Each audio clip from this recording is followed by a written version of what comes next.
Hi folks, Desert Artist here. I know I've had some calls for some instructional video on how I make my loincloth. It's my own kind of design. I have an alternate design here from a Native American. This is the traditional Native American loincloth. It's a classical piece, sewn with more of a spiral stitch. It can stretch. One of the things that I generally sewing in craft work is I use a flat stitch. Generally won't stretch. I use that like around the arms, down the sides. First thing I'm going to show you today is how to make a cockbag. That thing right there. This is the general shape of it. About as big as your hand, pretty much cup, and you can kind of get an idea. You want to make sure that on that point right there on that corner on the front, you want to have a 90 degree, because from this point here, the outside, you want it to be as snug as possible around your nuts, specifically because when you're walking the breeze kind of blows and sometimes you're kind of slacky on here. Along when my first loincloths were a little bit more curved, thinking that it had to be curved, but stretches. When you cut out your second piece, symmetrical. So what you do is you take this, instead of being smooth side up and smooth side up, smooth side and smooth side together. A mirror image what they are. You can see I kind of got it outlined already, so it makes it easier for me to cut out. Lay it down on here and you trace it out with a pencil. Basic idea. And you see I use just a pretty much scrappy piece of leather. I don't need anything real special for a cock bag. They're pretty small. Scrap leather works just fine. Even getting it similar in shape. Now there's another trick here that I do, is that now that I've got the basic shape cut out right here, down here on the bottom where that little part is fairly wide, so you cut it all about half an inch or so, and you cut it down long enough that you'd think that you would need for your butt floss, strictly because it's more comfortable. Now another trick, you cut this wide enough that you can split it into two pieces. Now once you get this down where you split it into two pieces, then you take the other piece and you rope braid it. And I'll show you how to do a rope braid in two pieces there. I do the same on this one here, split it in two, and then I have 4 strands for a 4-strand rope braid. Not too thin, not too thick. You know, you don't want a 2x4 in your ass. Keep it, you know, fairly nominal. Now that we've completed that, now's the time to punch our holes. What I like to use for my hole punch is, this is an ice pick that I shave down the sides. You get it nice and pointy on the ends, all right, and flat. Go to punch my holes, I punch 6 holes at a time, and they're all in a straight line, which makes it nice and quick for when you're sewing stuff together. But sometimes when you get a big long strip of 6 here that you can't go around the corner, you only use 3. Maintain your same distances apart for your stitches while going around the corner and it not being problematic. Put the first tine into the last tine where the hole was at so you can maintain your separation. Punched holes all the way around there. Now I know that they're all the same distance apart. I do the same thing on this one because I know it's basically the same size. Because it's the same size, it'll be stitched together appropriately. I have the 2 cock bags cut out, ready to be sewn together.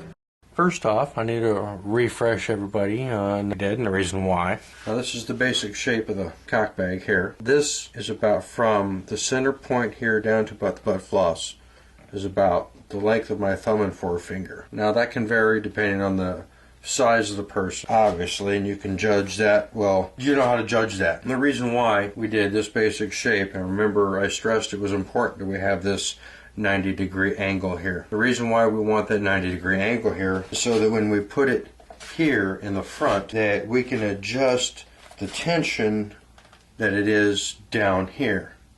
The more that we can adjust the tension is down here, the better cupping action that we can have. This is going to be the front piece. You see it's got a nice little doohickey there in the front. I like to use the shoulders and stuff for that area. They got nice. You got that little piece there in the front, and this little piece here for the back. You can see I've cut the holes up here in the top. I've stamped the holes. You can see them right there and up on the top. The reason why I did that, so when we fold it over, we have a little pocket here where we can slide our belt through using the same 4-strand braiding technique that I told you with the butt floss. Just make it really long. Now, what I've done is I've put 4 holes through here, and I've tied the back here, so when we sew the butt floss to the front flap, we know what the hell we're doing.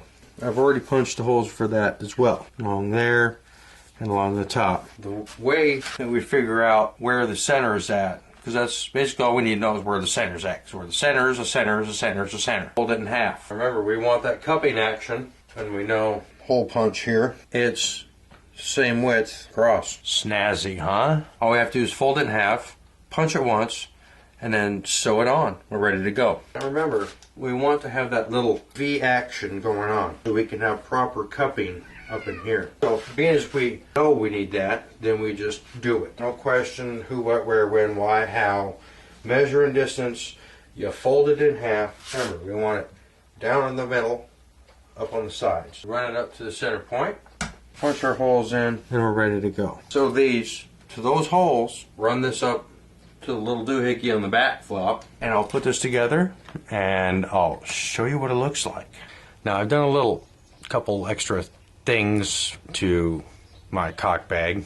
Little braid there. I call that a wallet stitch. I also did it around the edge. I stressed cupping, how we want cuppage. That's the reason why. This braid provides an elastic effect.